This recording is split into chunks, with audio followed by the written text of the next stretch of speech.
On the eastern edge of the Appalachian Mountains, where misty hollows and winding trails hold secrets as old as the stone itself, some people encounter things that defy all explanation. They leave behind a trail of fear, a faded photograph, an unsettling memory, but the cause itself, a disturbing mystery.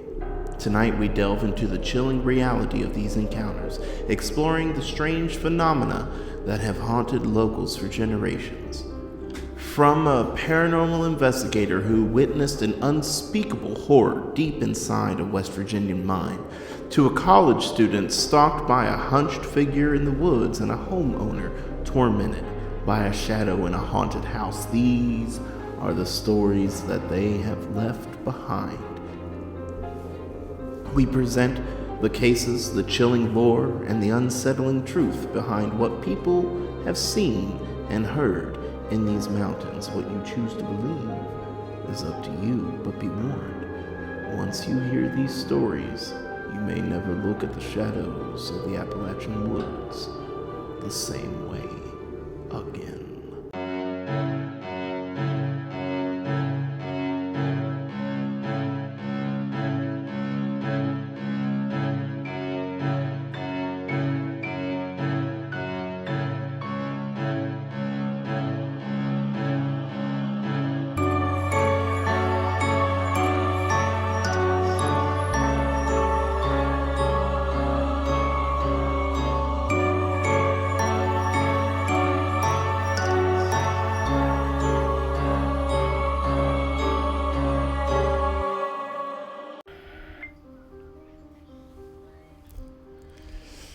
Wait, don't you have to have it up?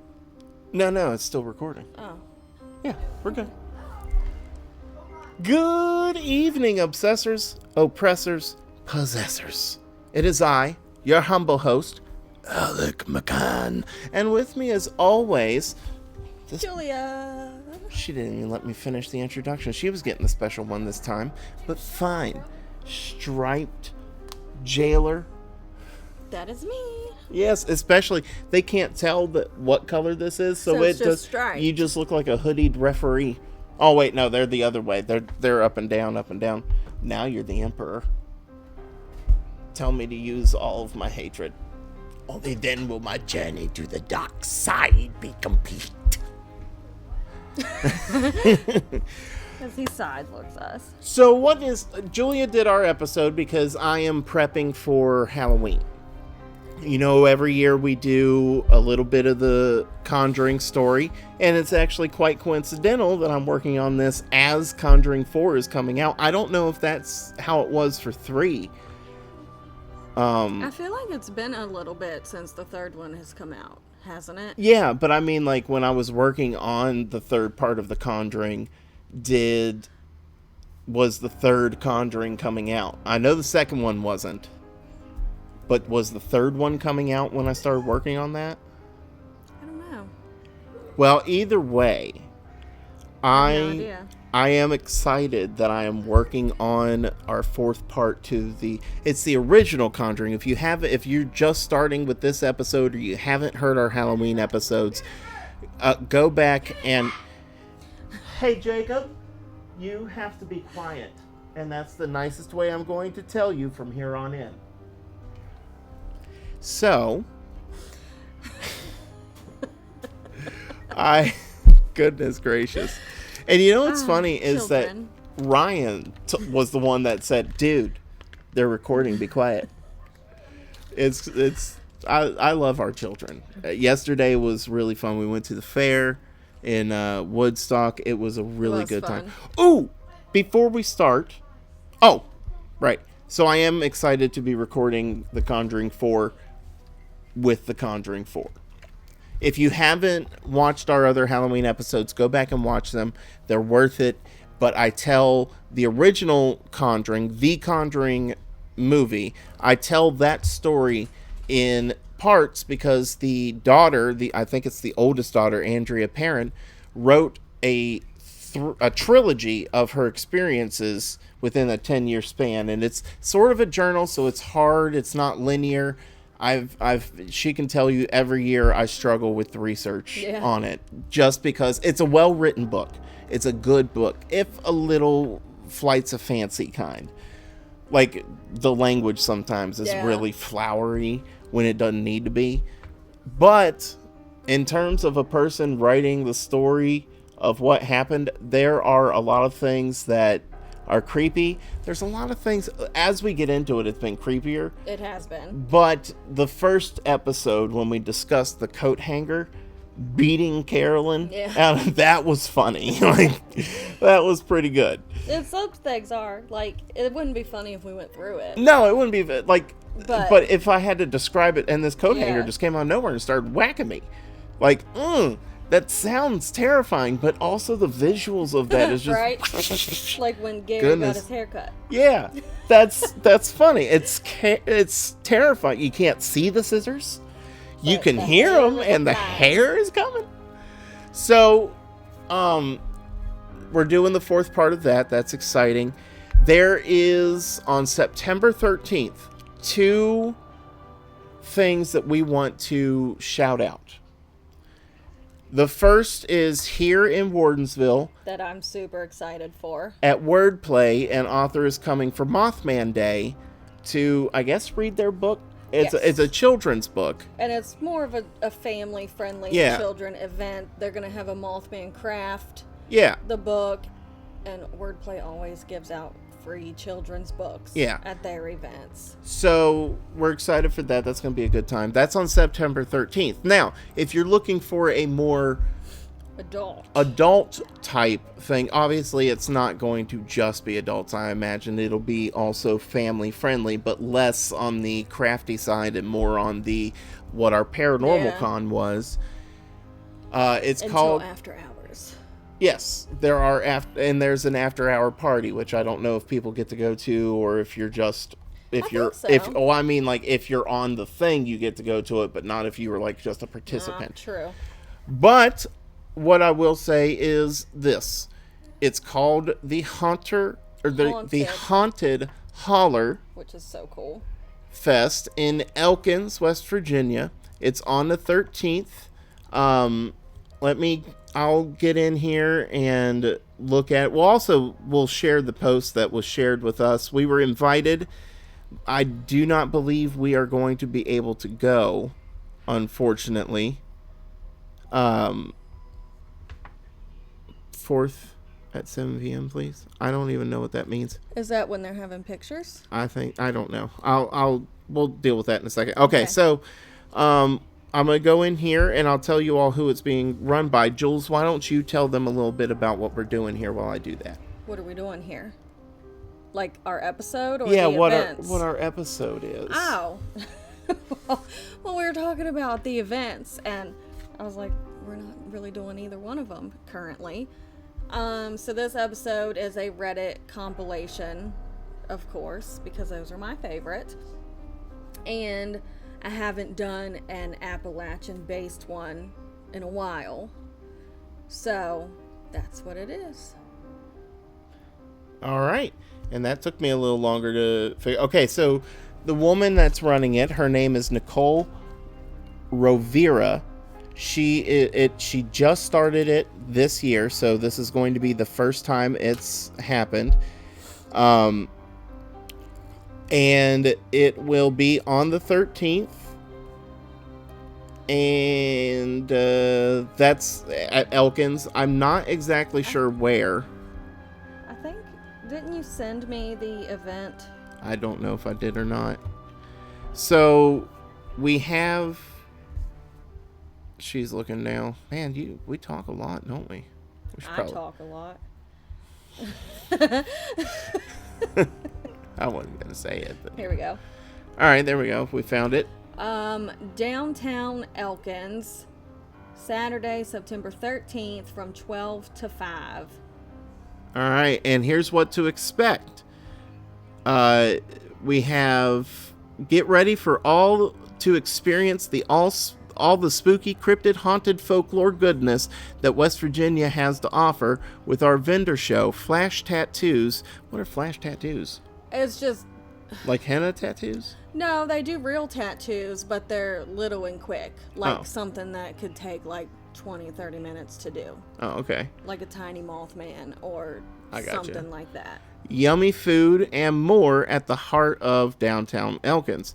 Be sure to stick around to join us for an evening of fun, music, and specialty drinks at our Cryptids and Cocktails event at Oxley House. So please be there. And we could share these events on our we'll Facebook share page. these events on our Facebook. Nicole Rovira reached out to us and invited us, but I just don't think we're going to be able to do it this year. We would like to next year. However, I have been talking to Kathy, and she said that there is a possibility of her being there. She just has to check the dates. Her and John and Berkeley Paranormal. And, you know, we love those guys over there. They're wonderful investigators. They give us quite a good bit of material. Yes. Speaking of, I am working on a material thing that Kathy sent in. It was a 3-part story that she is telling about an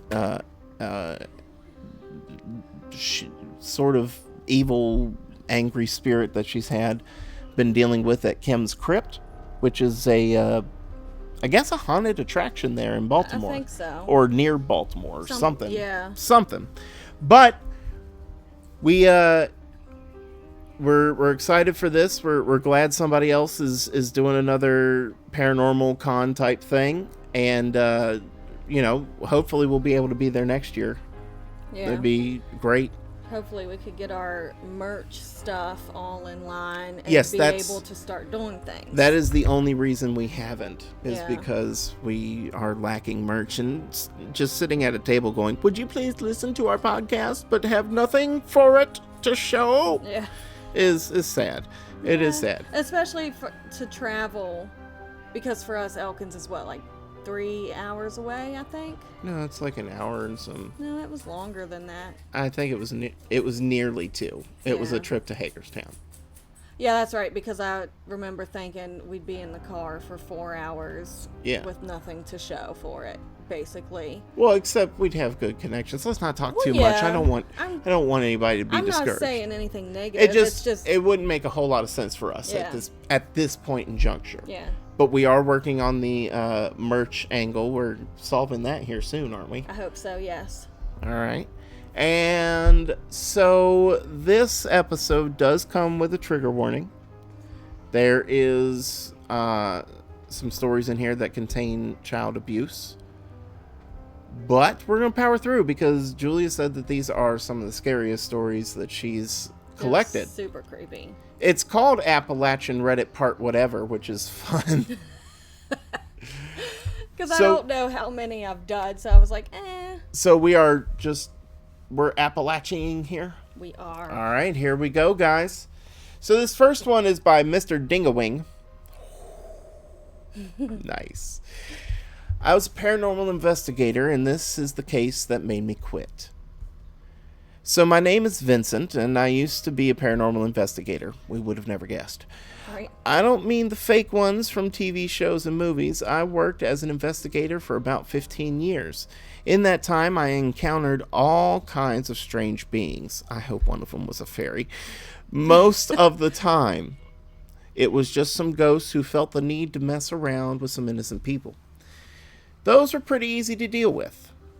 Then there were the darker spirits, the ones that had a more malevolent agenda at play. I have almost been burned alive, eaten. Yeah. Like what? Who ate you? Was it Bigfoot? The Loch Ness Monster? What? That's a wild claim. You could say you got stabbed by something, poked in a needle, bitten. Never would I ever tell someone something almost ate me. Right? What was it? A Rougarou? What do you mean? Anyway, possessed, drowned in pig's blood. What are you doing on your Saturday night? Right? He was one of the people at the prom when Carrie got dunked on, you know? Must have been. He must have been standing like right there. Probably. And probably was breathing really heavy because he thought she was pretty. And the pig's blood just went right down his throat and choked him. So, those were pretty easy to deal with. Oh, wait, no, I'm sorry. Not those. Not the drowning in pig's blood. I got over that pretty quickly. And a whole host of other terrifying situations that are too numerous to discuss. But there was one case that I worked on which was far worse than all the rest. It was the case that made me quit. That's actually a nice way to conclude a paragraph. Right. Start it the same, end it the same. Now, the case started as most of them do with a phone call to our agency. It was from a coal mining company there in the Appalachian Mountains. My favorite. Appalachian. Appalachian. There's an I. Sh. The caller was one of the managers of the mining operation, and he was explaining how many of the workers had noticed some strange things going on in and around the mine. Just strange. He also said that he had unearthed some objects buried deep underground that he felt would be better to show us than to try and explain over the phone. That was your first mistake. Yes. Yeah. Well, at least it's not a book. Hey, I think I can read this. Don't do it! Hey, children, if you ever find a book that's been buried, don't read it. All right? Especially out loud. Yeah, don't let them hear you. If you're going to read it, you do it silently. Like no one intended. Now, the caller was one of the managers of the mining operation, and he was explaining how many of the workers had noticed strange things. And when they unearthed this, things started to get weird. So, I was assigned the case, as were two other investigators named Tommy and Linda. We flew out to the mine and began our investigation, and also our expenses. The mine was located just outside the small town deep in the mountains. It's already creepy. Yeah, except I keep making jokes. Reminds me of The Hills Have Eyes. This one, if it's a coal mining thing, it'd be more like My Bloody Valentine, wouldn't it? Oh, I love that movie. Which one, the old one or the new one? I don't know, the one I watched in 3D. No, then the new one. So... He also said that's why you loved it. You got to see Jensen Ackles in 3D, and you were like, Dean. He was in that movie? He was the bad guy. He was the killer. Oh. I don't feel like you watched it. I did. Because that was like at the height of Jensen Ackles' teen heartthrob. I was never interested. In Dean? I thought you weren't interested in Sam. Sam looks like a pig. I was never interested in Dean either. You can't say things like that. He does. It's his nose. You gotta think too. People who watch 911, their crushes are typically Buck and Eddie. I like Bobby. Yeah. I like the 50-year-old dad grandpa. I mean... Dead guy now. Don't talk about it. I can't watch that show now. I can't even finish it. So, Tommy and Linda, they all flew out. The mine was located in a deep in the mountains. Woo! The entrance to the mine was dug into the side of the mountain, and you could see its slow descent deep beneath the surface. There were a few portable buildings, heavy machinery spread around the mine. Miners hung out around the areas, some doing work, others heading into the mines, drinking beer. The head manager of the mine met us out front. Now, he wore a gray jacket with a company logo on it, as well as some work boots and a hard hat with a light attached to it. He was also, a rather fat man. See, he could call people out. So can I. He first brought us over to the edge of the forest to show us the first strange occurrence. And he pointed to the trees. And all of the trees... I'm sorry. Okay, yeah. all of the trees were dripping blood. This story gets rough. It's creepy. Now, I don't mean that the trees were covered in blood, but there sure as heck was a lot of it. There must have been about 50 trees, and each one of them was pouring blood onto the ground below. There were puddles of it everywhere. Now, Linda pulled out a few containers, and we started to take samples of the blood from several different trees. We went, this is when you need to give me some pictures. I know. Because that is creepy. That is something like when the walls bleed in Amityville or something like that. Like that, I need to see. And also, if I was like, if women typically don't work mines, like say you've gone here to work for the mines and your family came too. If I saw trees bleeding in the woods, you're quitting and we're leaving. We're going back home. I don't care how much money you're making. The trees are bleeding. Yeah, it's fine. No, sir. Well, funny you say that. So they collected samples of the blood. We then went back to the mine and ran some tests on the blood.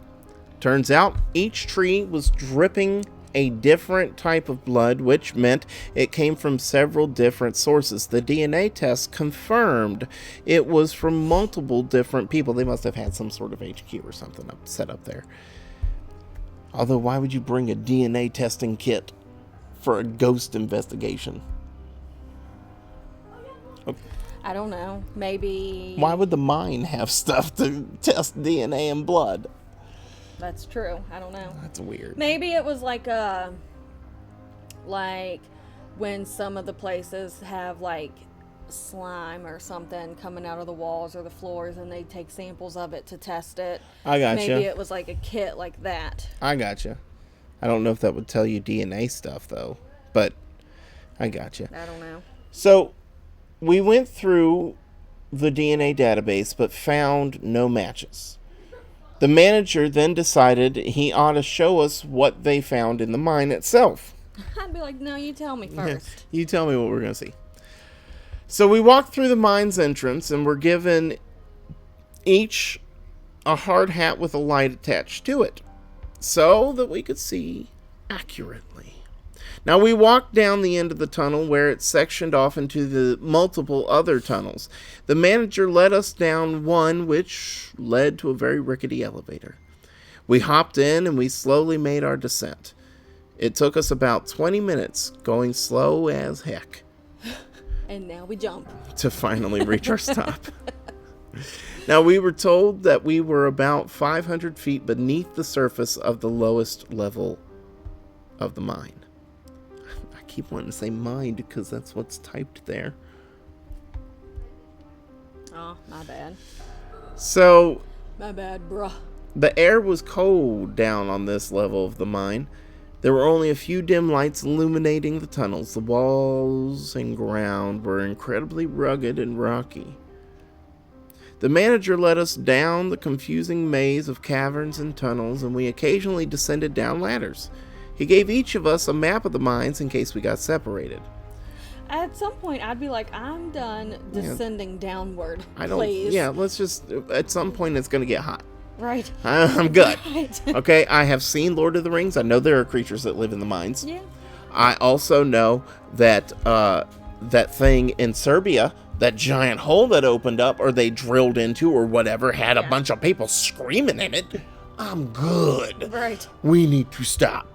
Yes, please. So... Matter of fact, put somebody else on this case. Right? We're done. I think we're finished. I'm going back home. So we finally reached the spot he was leading us to. It was a hole carved. It was a hole carved. What is with you and the D's replacing the E's? They're close. I got you. They're very close. Unfortunately, both the things you type are words. We finally reached the spot he was leading us to. It was a hole carved into the rock wall by one of the miners. The hole led to a cavern to the other side, and we stepped through the hole in the wall and turned on our headlamps. No. The cavern was shaped like a massive cylinder that went quite high up. The ground was somewhat wet, but upon closer investigation, we were shocked to find that there was no standing in water. We were standing in blood. A very thin layer of it covered the cavern floor, and we immediately took samples of it. And then we saw what the miners had actually found. Some kind of weird, strange shrine. It was one of the most disturbing things that I have ever seen. It was arranged like a large table in the middle. Each of the legs of the table had a marble snake wrapped around it. Resting on the table, we found about 10 skeletal remains of newborn children. Excepting the children clearly had numerous birth defects. Except the children clearly had numerous birth defects. One's head was too big for the body. Another had two normal arms and one tiny one that outstretched from its chest. Another one had growths protruding from several different locations on its skeleton. Behind the table, there was another skeleton. It was pure black, almost like it had been burned.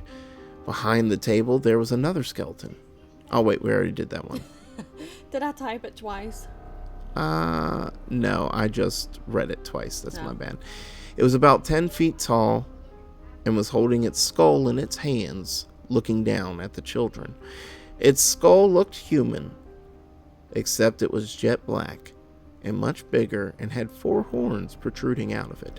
We approached the shrine and took several photographs from different angles. Where are they?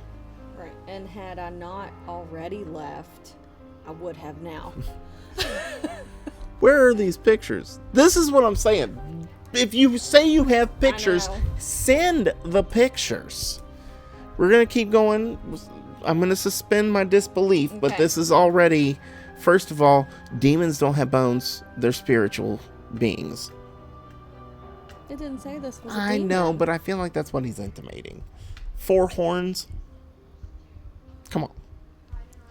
Anyway, we approached the shrine and took several photographs from different angles. I couldn't understand it. First off, the cavern had been completely sealed shut when we entered. The first ever entrance ever made into the cavern came from the miners.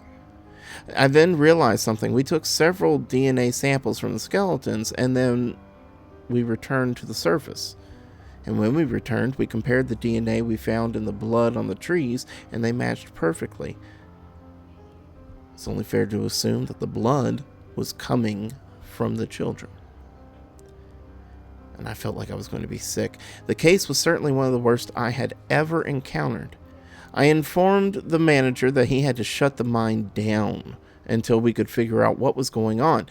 Well, he refused, saying that stopping production would cost the company so much money that the workers, well, they just wouldn't be able to feed their families. I told him that he was putting the workers in danger, but he refused to listen. Later on, we went back into the mine and continued the investigation. I followed the walls of the cavern and felt for any irregularities. Tommy held an energy scanner in his hand, and it would start beeping whenever it encountered strong energy sources. Now, when he hovered over the shrine, it started beeping quite a bit. I went over to one of the walls, and I noticed something. It appeared to be a lot smoother than the rest of the cavern. I knocked on it. It's a weird thing to do. Right? Let me see what happens when I touch the things. Right? Now, it was hollow. Now, I bought Tommy and... I bought Tommy. You brought them, maybe? I brought Tommy and Linda over to it. Tommy's energy scanner went haywire when he hovered it over the wall, more so than it did the shrine, just beeping over and over again. Now, I called the manager. I told him to get some miners to bust this wall down.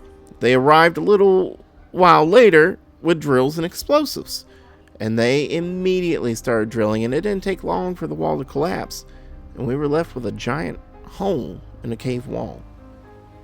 It was a dark tunnel, extending very far, descending at a steep incline. Me, Tommy, Linda went down into the tunnel. Sorry, I have a leg cramp. How dare you? Whew. In the middle of this I know, creepiness. and I couldn't stretch it because Max is on my feet. Wait, I about died we're just in now. we're in a. Sorry. Are you writing stuff? Are you paying attention? I am. This is something I want to share at the end. While we were okay. sharing events, I forgot about one. I got you. So we'll share it at the end. It was. Oh, wait. Yeah. No, we did this part. Where are we? So the light from our helmets only extended a few feet in front of us. We eventually reached the end of the tunnel. It opened up into a vast cavern filled with stalactites and stalagmites. I could hear running water in the distance. Tommy's scanner was going nuts at this point, and we made our way through the cavern. It was varied quite considerably in terms of terrain. I pushed myself past particularly large stalagmite, and when I looked back, I noticed Linda was gone. Oh, right? Man. Girl, don't mess around. That's we terrifying. don't do that down here. She's not gone. She's certainly not forgotten. We know that she's... Me and Tommy look wildly in all directions, as well you should have. We call out her name several times, and she doesn't answer. If she is reading a book or something, or reading engraved rock or something, I would hit her right with that rock. I'd be like, you heard us calling your name, and you see how creepy this is? Right. You just saw this jet black onyx you skull. Need to stay in touching distance from us right now. And if you otherwise you're gonna disappear. If you bump into me, even if you didn't bump into me, say that it was you that bumped into me, because if it wasn't you, we're gonna get eaten alive. Right. And if something tries to snatch me, I need to be able to grab a hold of someone. Someone needs to be my anchor. I need to be too heavy. Anyway, they call out her name. She didn't answer, so we were about to retrace our steps when all of a sudden we heard something out a ways in front of us. It was crying, like uncontrollably sobbing. We pointed our helmets to it, but just too far into the cavern to be able to see. So we followed the source of the noise, and as we did, Tommy's scanner went completely nuts. We eventually found the source of the noise. Now, if you're, too worried about the child abuse, I would stop listening right now. Maybe go a couple minutes ahead, see if the story's changed. But if you're good, we're going to read this. It was 10 little children, each one with numerous birth defects. They were all crying hysterically. They were chained against the wall. Let's make sure we're still recording here. Yes, okay.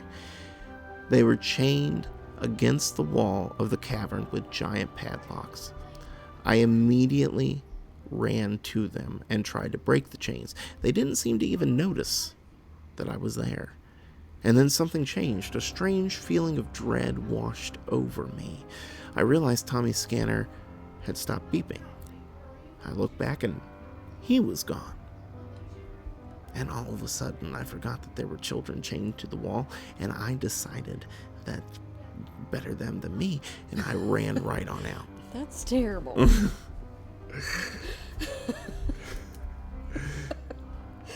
I looked all around me, and then I felt him before I saw him, a feeling I had never felt before, and it was very difficult to describe.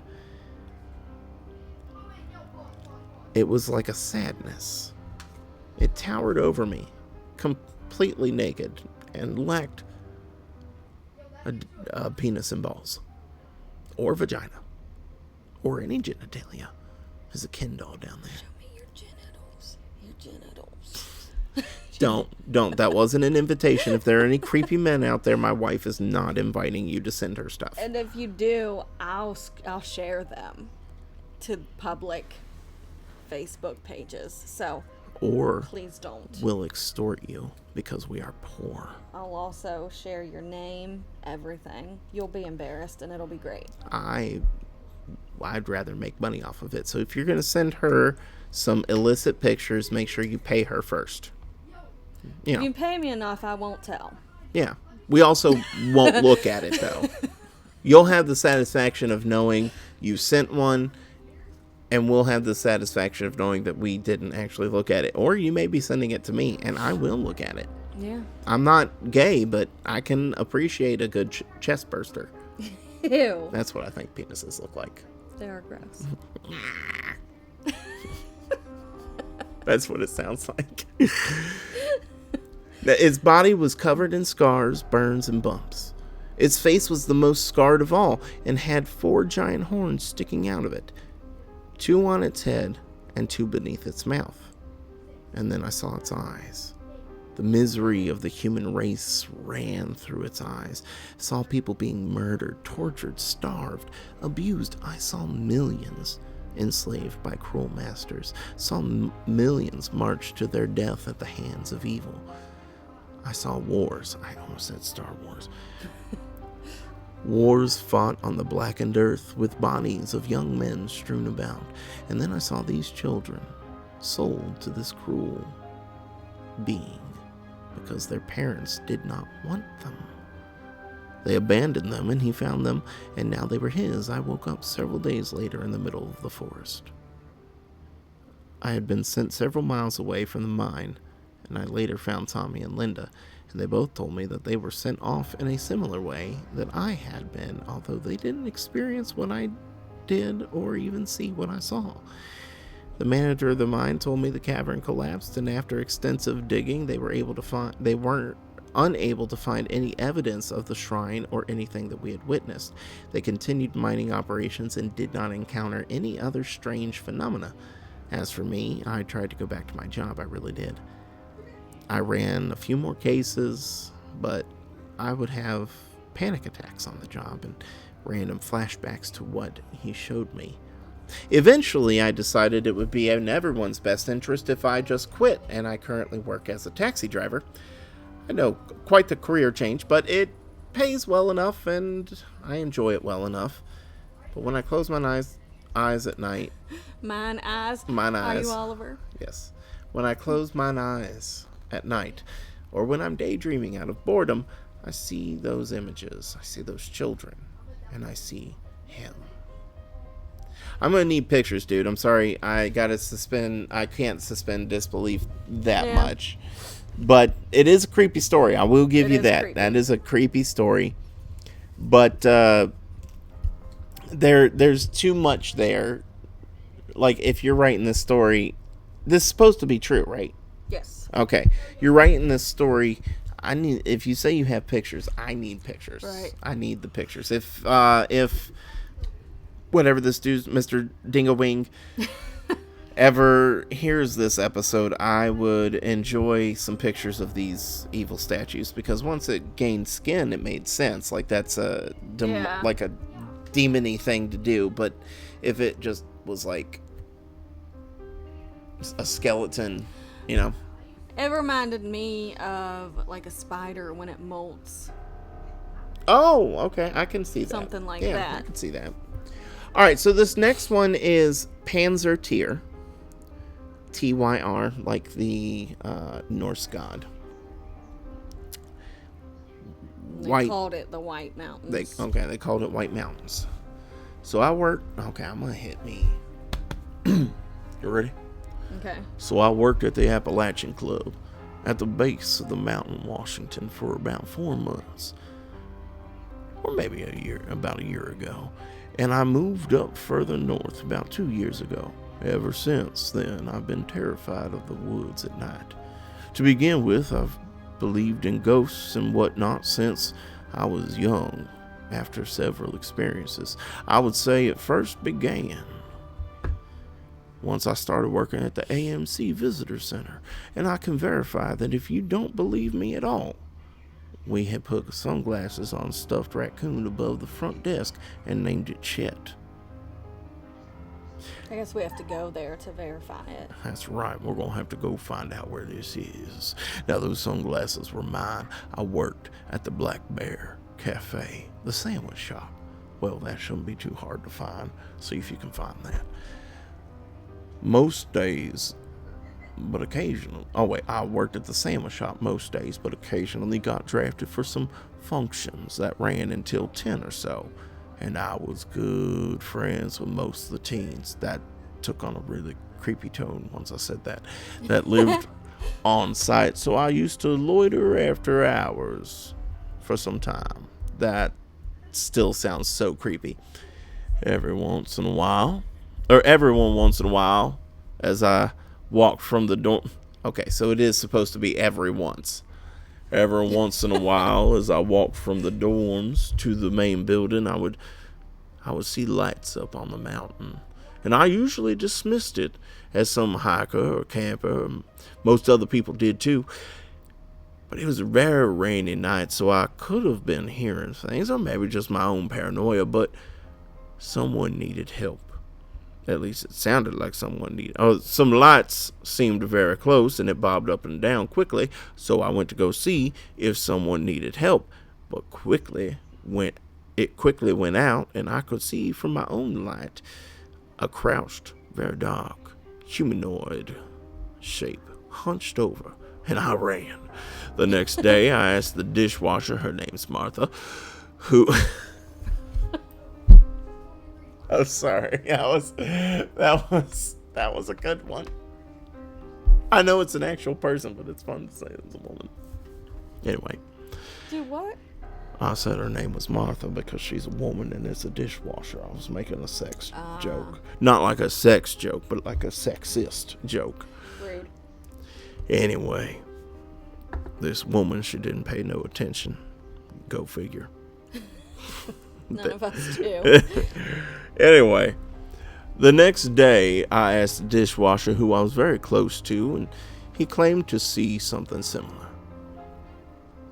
But no one else had believed him, as he was pretty new as well. I had about 2 months left on my work contract, so I decided to keep quiet about it.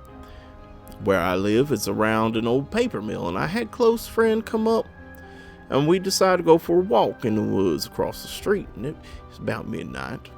We had never seen the Blair Witch, so we felt confident in our ability to stay away. Oh my goodness, we have a ghost. Get thee behind me, Satan! Oh man. So I had a close friend that came up. We went into the middle of the woods, and being college students, we didn't care about sleeping at all. Fair enough. The area of the woods we walked in, I need this to be a bit bigger. I'm looking at it too much. Did you try to zoom it on there? Yes. Shh. I'm about to wear me this coat. I'm about to wear you nothing.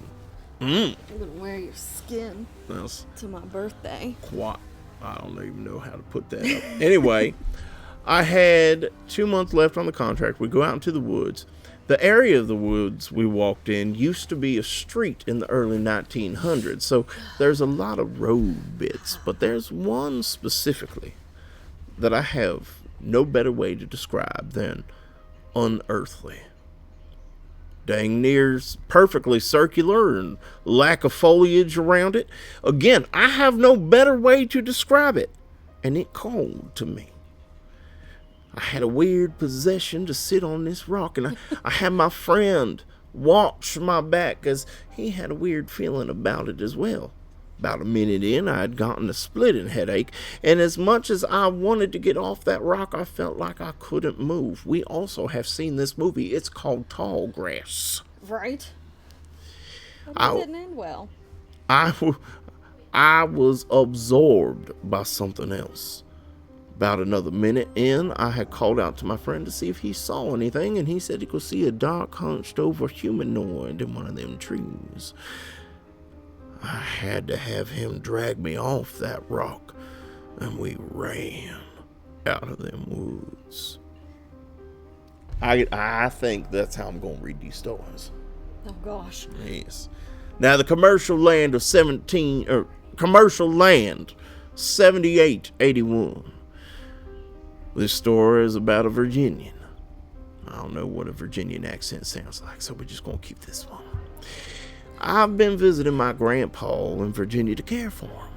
Now, I grew up going to this house every month during my childhood. It's in Ivanhoe, Virginia, not Idaho, because I'm not a hooker, but Ivan's the hoe in Virginia, in the Appalachians. Now, it's an old abandoned mining town because mines are creepy. Growing up in this town, it was built in 1853. I have always noticed out of the ordinary. There's some word missing there, but it's all right. Now, for example, the room I'd always stayed. What? The room I'd always stayed in. It's hard for me to be able to do this and say it. You know what I mean? Yeah. The room I'd always stayed in faced the from porch.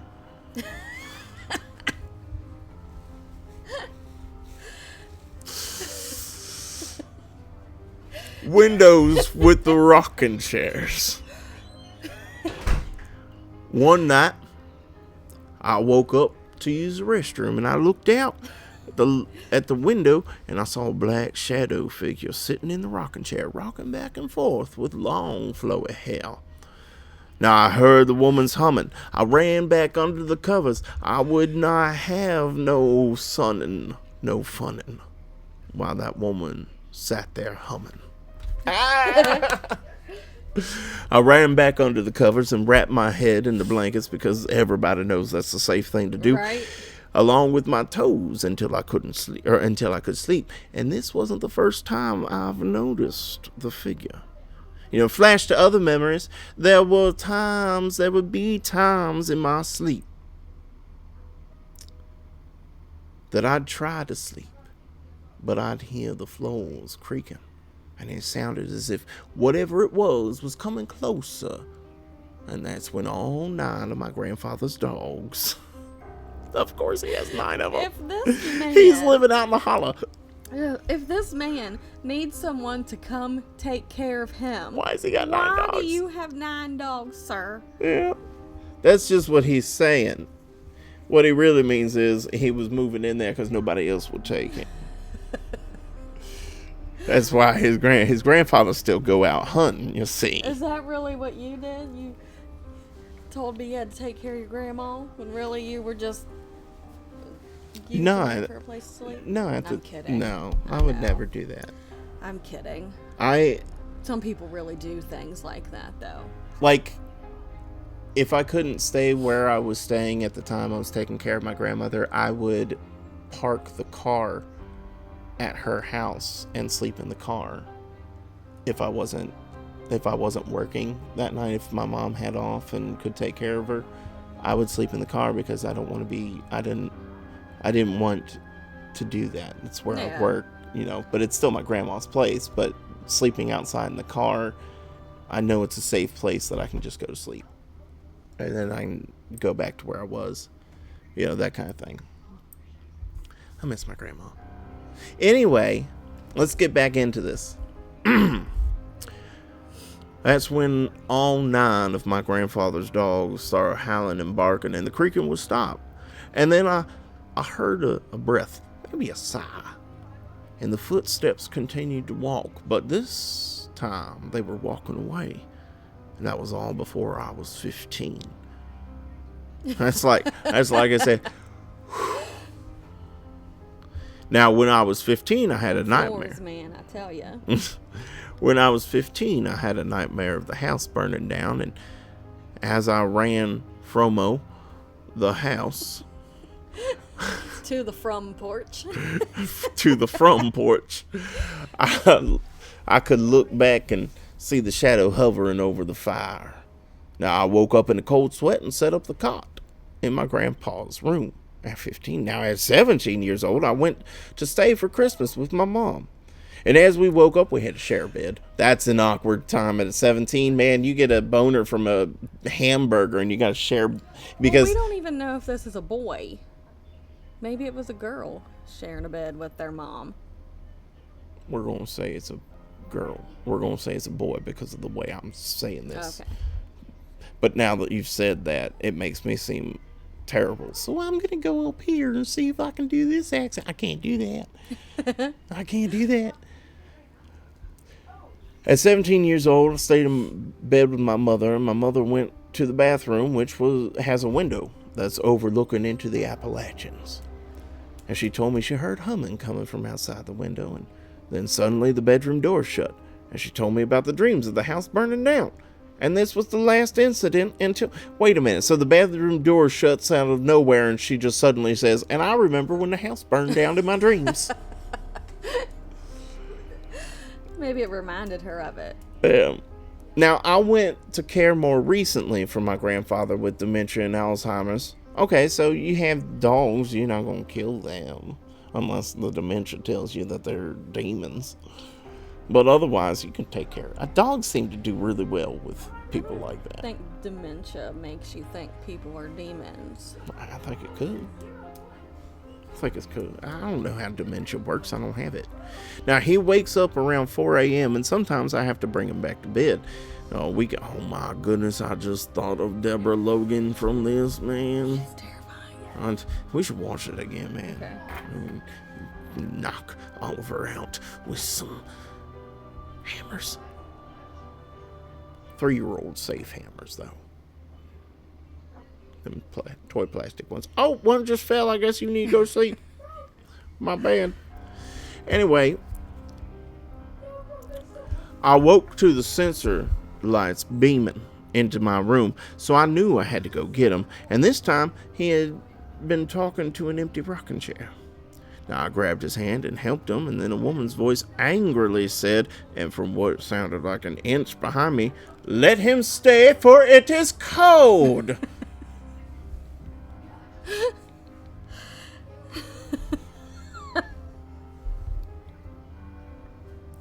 I don't even know how.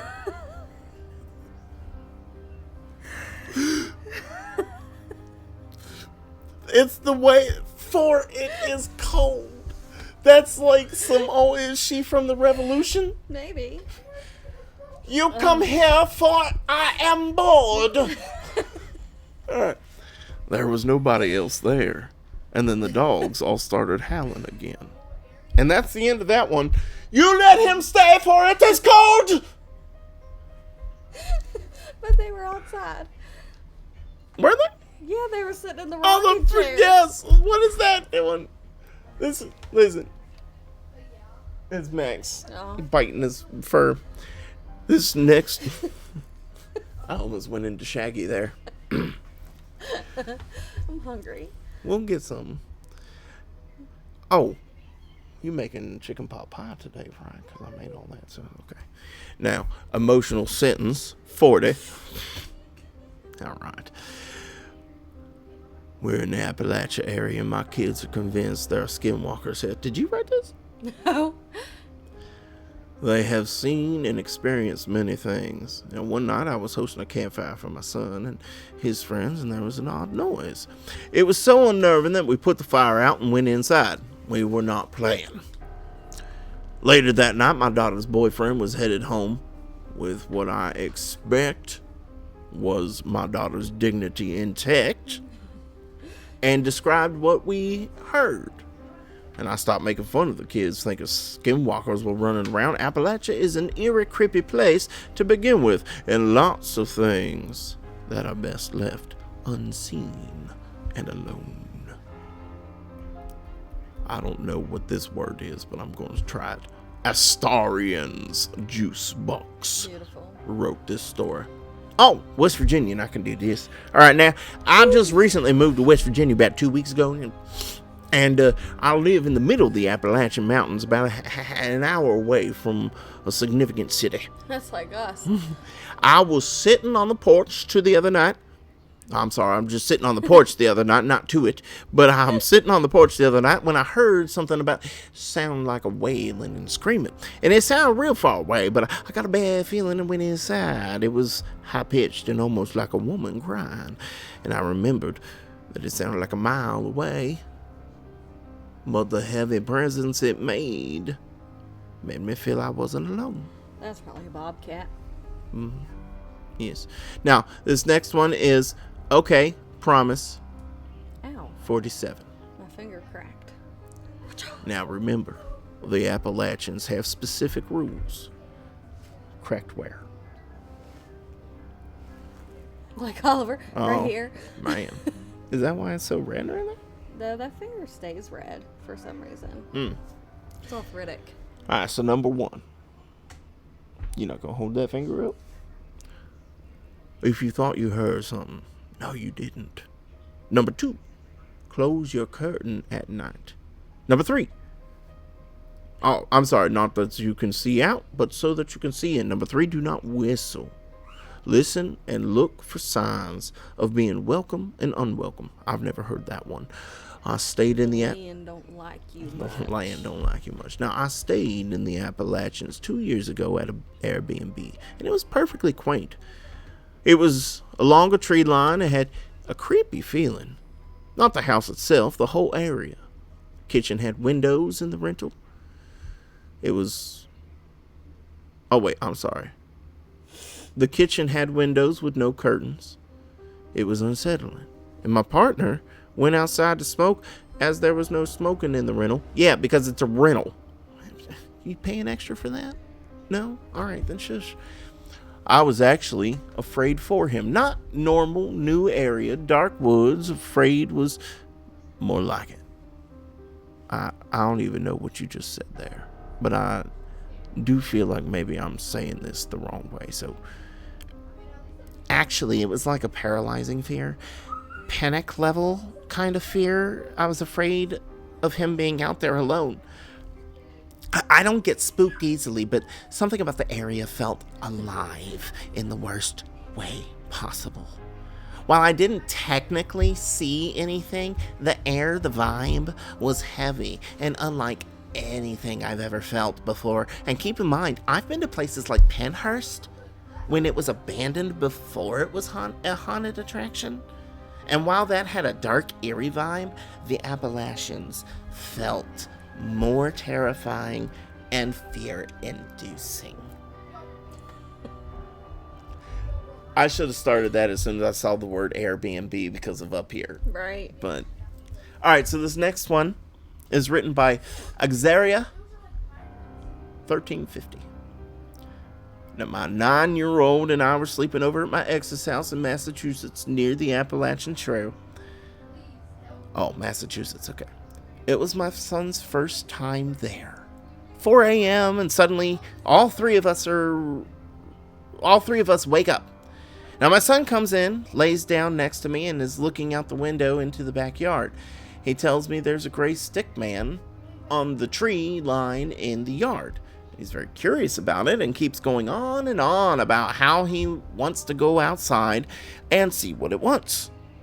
The same kid who sees shadow people everywhere and refuses to go into the kitchen alone in our own house wants to go see this thing. But both me and my ex tell him to stop paying attention to it. It's not a friend. And my kid literally goes on and on that he wants to see what it wants and that it wants him to come outside. And I would be like, kid, you try and step 1 foot out of here and I will cut you at the ankles. The Achilles tendon. The Achilles. Gone. The Achilles tendon. That's right.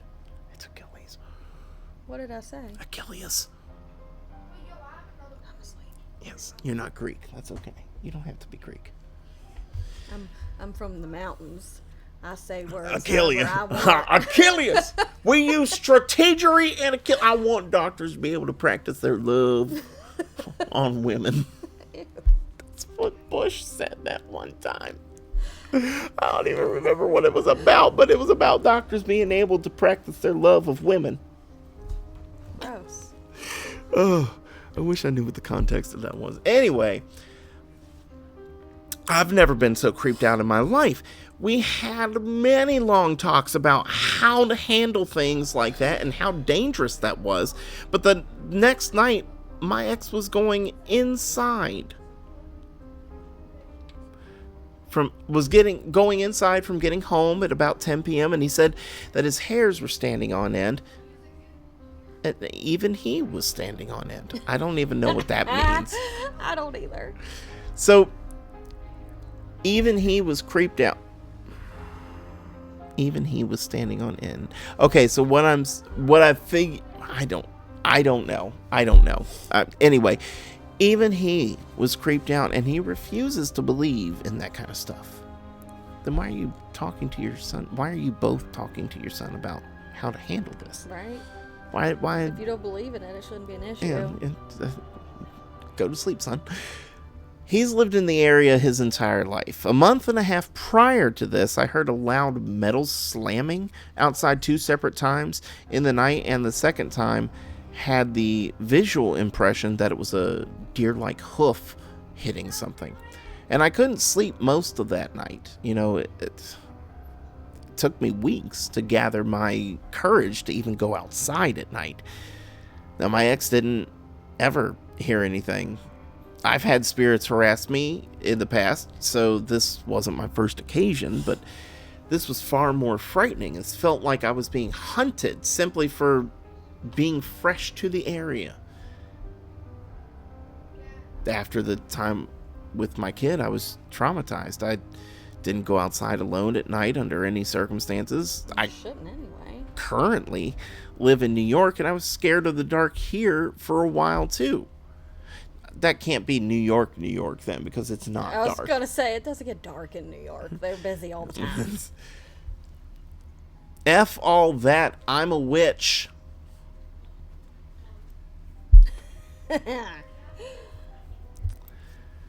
And I have had to really find my balls again after that.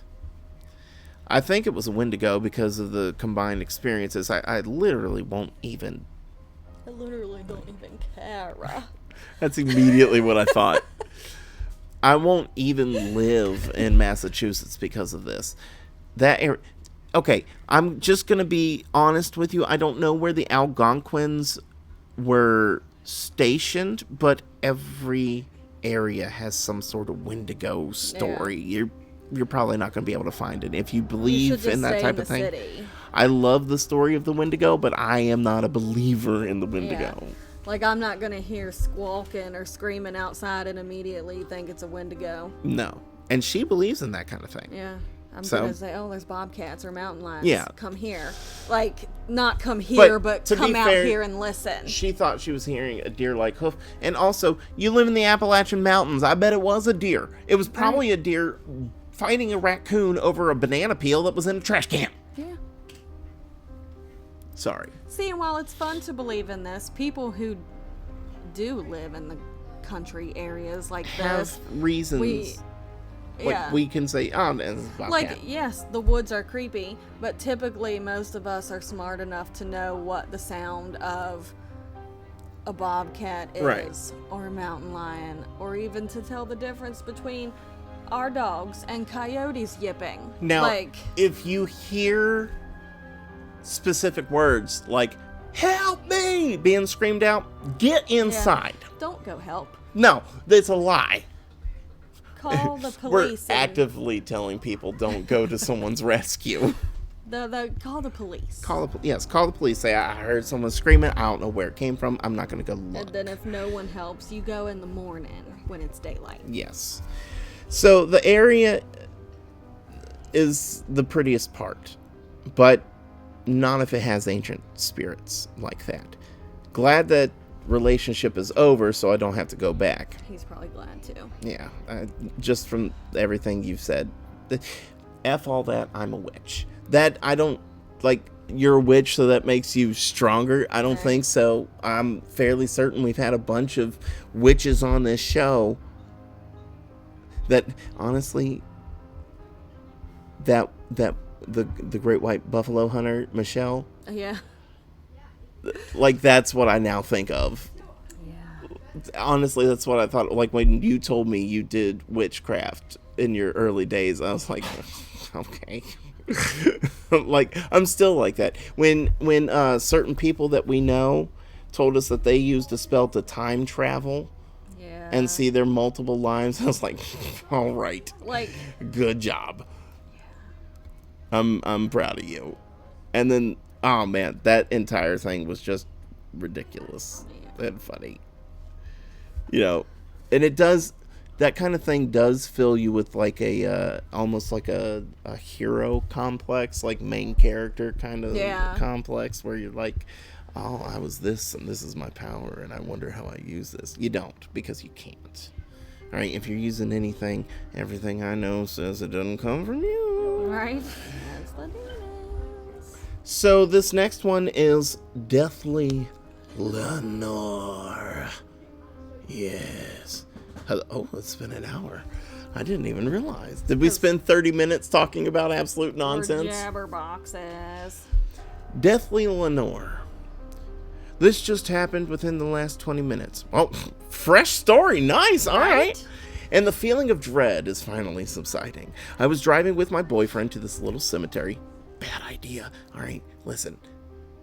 Having relations in a cemetery means that one of you has a red flag, if not both. Don't do it. Thanks. In fact, just don't do it, all right?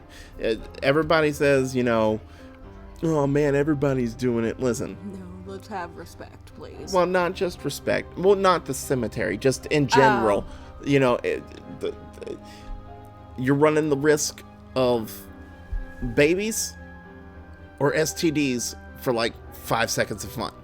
All right, we all know that the action of it is not nearly as much fun for the dude. I'll say that because you seem to have a good time. But it's what? Hold on. It's not nearly as enjoyable for the dude, the actions of it. Like, he's working for that one specific thing. Yeah. Seems like a small amount of time for the possible risk of STDs and pregnancies before you want them. I didn't think about that when I was in my 20s or even my early 30s. But the older I get, the more I'm like, oh man, I could have really ruined my life. Yeah. Hard. Yeah. Like really ruined it. You could have. Yeah, just me. Just me.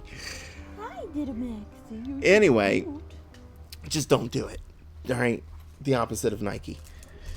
Now, there you go. There was your after school special moment. Now I wanted to check this cemetery out while we waited for a friend of mine that we were meeting to be done with work. Sounds like a drug deal.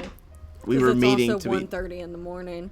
to be done with work. Why are you meeting somebody at 1:30? Is it one? It doesn't. Oh, I see. We haven't gotten there.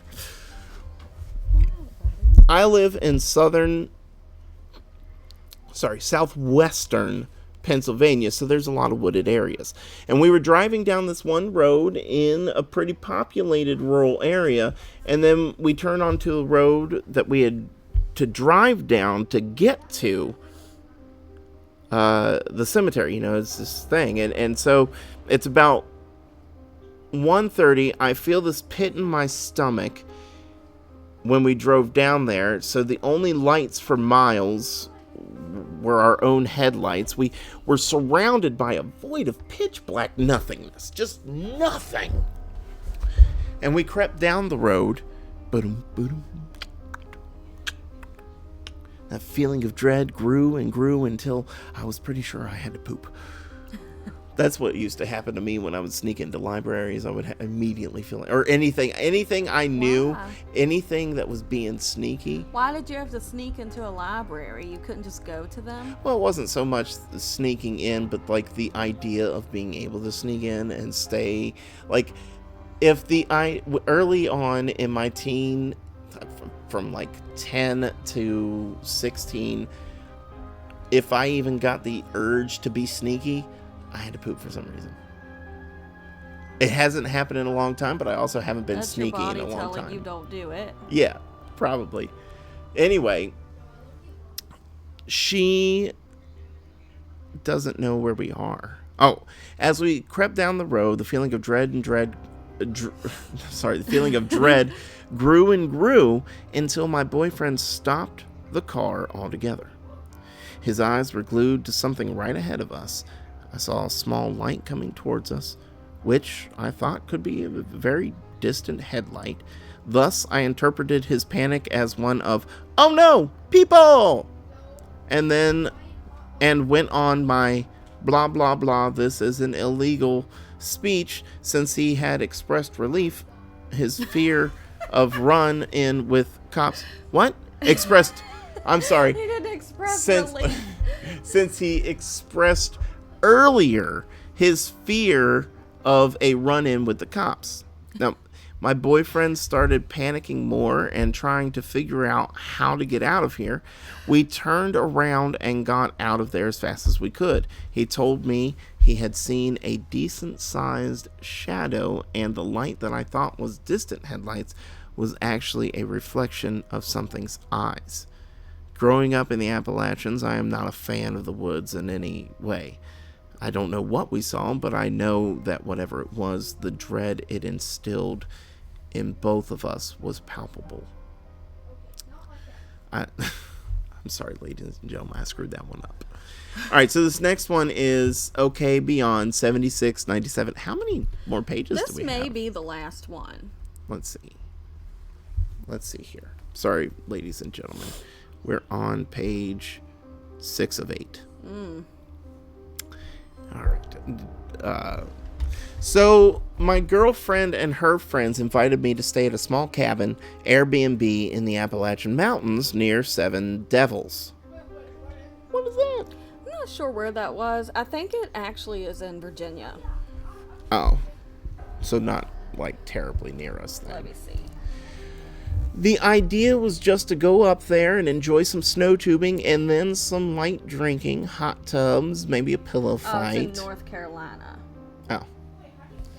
Maybe a pillow fight, some board games in the cabin, girl stuff.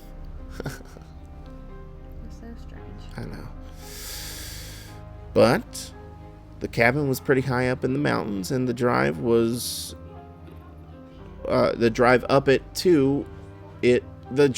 up to it was kind of scary.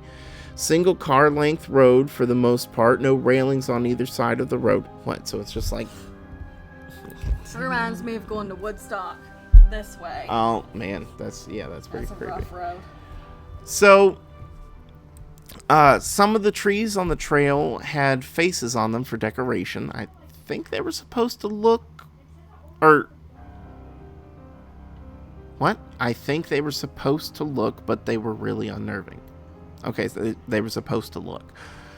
Look cute, maybe?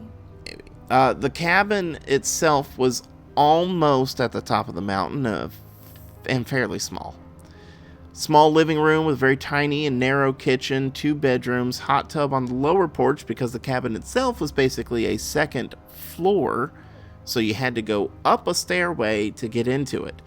The key to the cabin was in a lockbox, so no special door lock option, just like an old-fashioned cabin.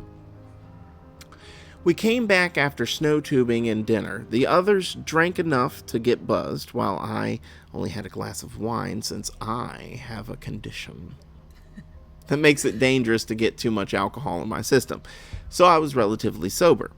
I enjoyed the hot tub as planned, witnessed a beautiful shooting star, and then played board games until around 1 a.m., where we all decided to get in our silk pajamas and grab our pillows.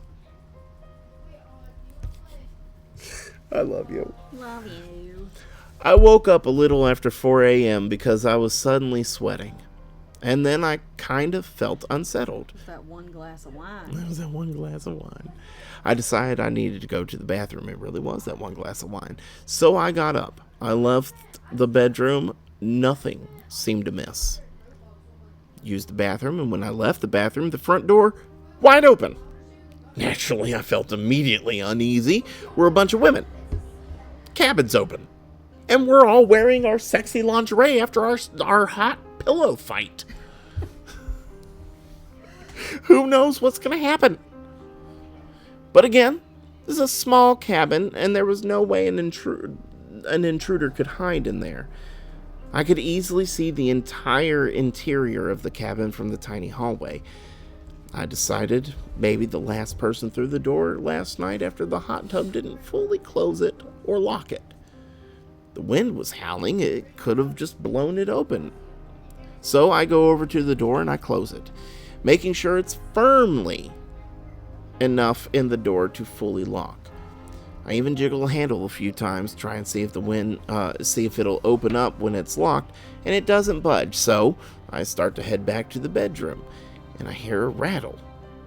Just a little bit, just the door, just a little bit, and I turn around and stare, and I watch the lock itself turn, and then the door open, and it doesn't slam from the wind.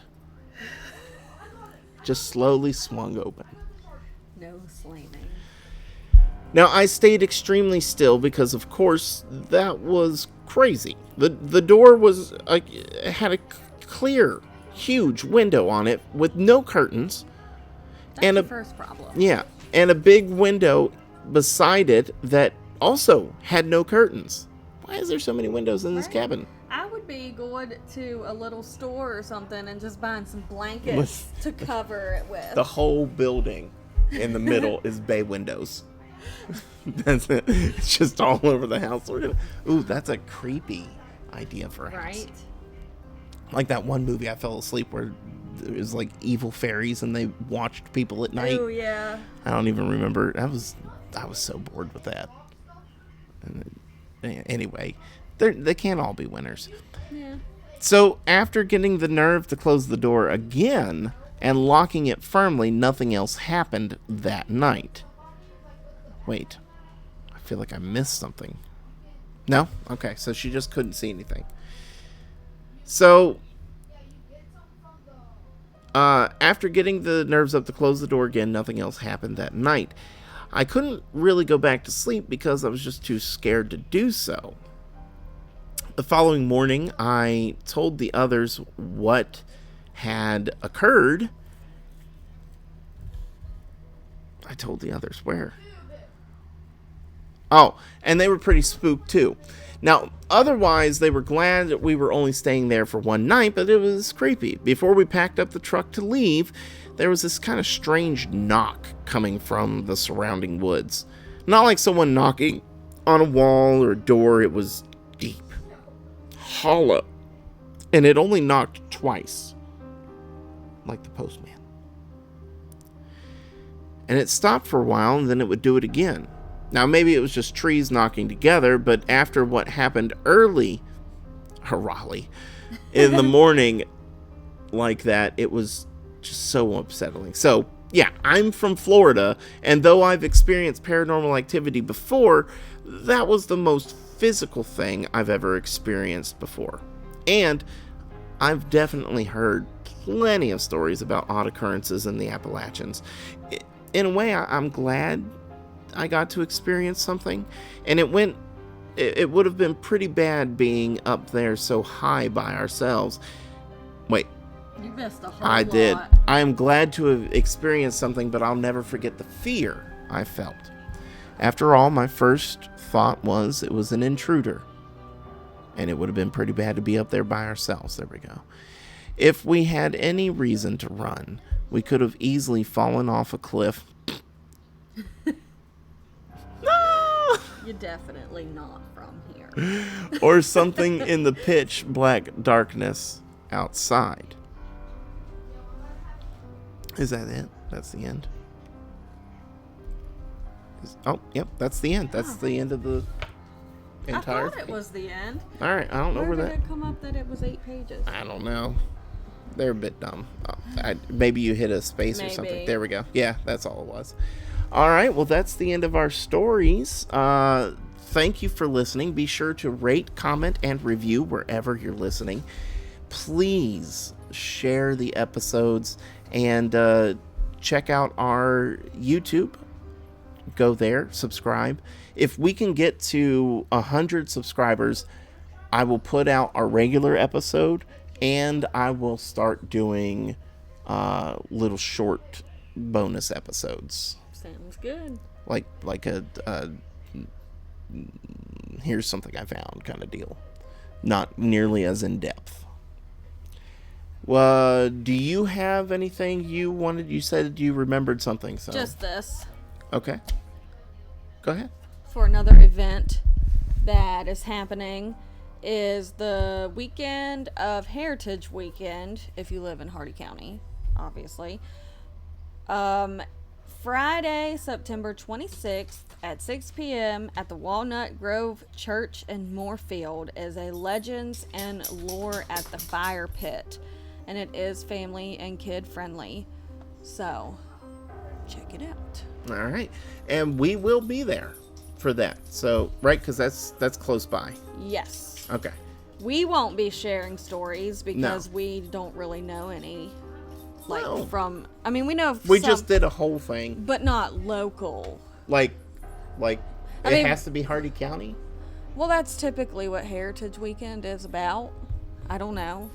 I've never participated in Heritage Weekend ever. And I grew up here and then moved away and been back for 7 years.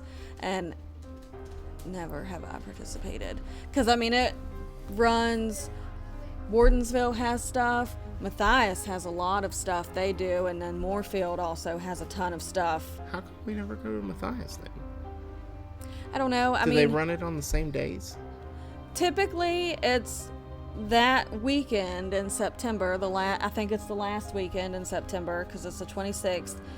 And it's just like all the different historical stuff. Like last year, the Ghost Stories thing was at the funeral home, one of the funeral homes in Moorfield. But we had soccer. Well, hopefully we don't have anything for this. No, because it's a Friday night. All right. There is a home football game, but Screw that. there's plenty of home football games that Yeah, we can not attend. to mention they got beat real bad. Yeah.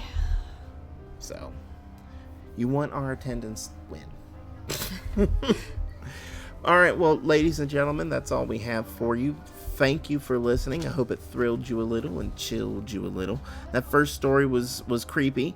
Everything else after that was also fun.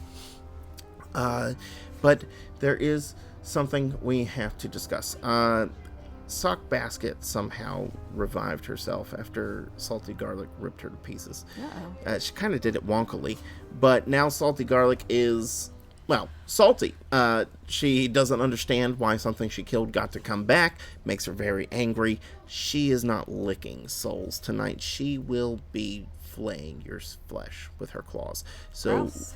remember, she can't reach your feet if you curl them up. So curl them up good, ladies and gentlemen. Curl them up good.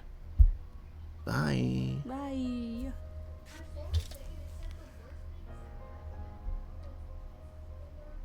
Look at little Franklin watching his puppy videos. But you don't have to watch puppy videos. You can watch Ghosted in West Virginia and join our channel.